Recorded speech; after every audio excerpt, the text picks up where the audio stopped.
Hi friends, இன்றைக்கி பாவக்காய் பொரியல் எப்படி செய்யலாங்கிறது பார்க்கலாம். அதுக்கு தேவையான பொருட்கள் வந்து பாவக்காய், உப்பு, மிளகாத்தூள் 1/4 ஸ்பூனு, மஞ்சள் தூள், வெல்லம், கடுகு. வெல்லம் வந்து 1 ஸ்பூன் போட்டிருக்கேன். இது ஆப்ஷன் தான், உங்களுக்கு வேணும்னா போட்டுக்கோங்க, இல்லைன்னா வேண்டாம். இது இப்போ வந்து சின்ன சின்ன பீஸாக வந்து பாவக்காயை கட் பண்ணி வச்சுக்குவோம். எப்படி செய்யலாங்கிறது பார்ப்போம். இப்போ பாவக்காவை கட் பண்ணி வச்சுருக்கேன். இப்போ செய்வோம்.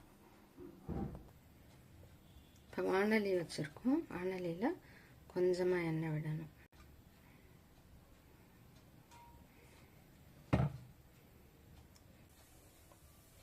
அதுக்கப்புறம் காயை போட்டுக்கணும்.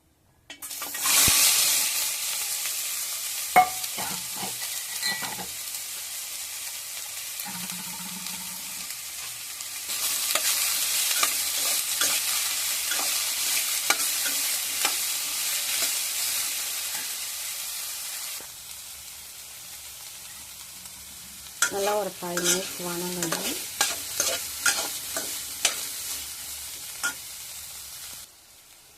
கலர் மாறி இருக்கு பாருங்கள், பாதி வெந்துருச்சு. இப்போ இந்த ஸ்டேஜில் வந்து நான் உப்பு எடுத்து வச்சுருக்கேன்ல, அதை போடுறேன். மிளகாத்தூள், மஞ்சத்தூள் அதுவும் போடுறேன். வெல்லம் வந்து நம்ம கடைசியில் தான் போடணும், ஏன்னா ஒட்டிக்கும். அதனால கடைசியில் போட்டால் போதும். இது ஒரு 2 மினிட்ஸ் வேகட்டும். இப்போ நல்லா வெந்துருச்சு. நல்லா இப்போ இந்த ஸ்டேஜில் வெல்லம் போடலாம்.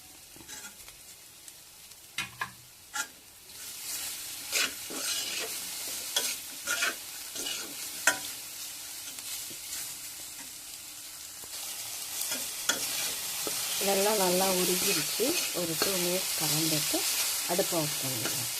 அவ்வளோதான் ஃப்ரெண்ட்ஸ். உங்களுக்கு இந்த வீடியோ பிடிச்சிருந்துச்சுன்னா லைக் பண்ணுங்கள், ஷேர் பண்ணுங்கள், சப்ஸ்கிரைப் பண்ணுங்கள். இவ்வளோ நேரம் நீங்கள் பார்த்ததுக்கு ரொம்ப தேங்க்ஸ்.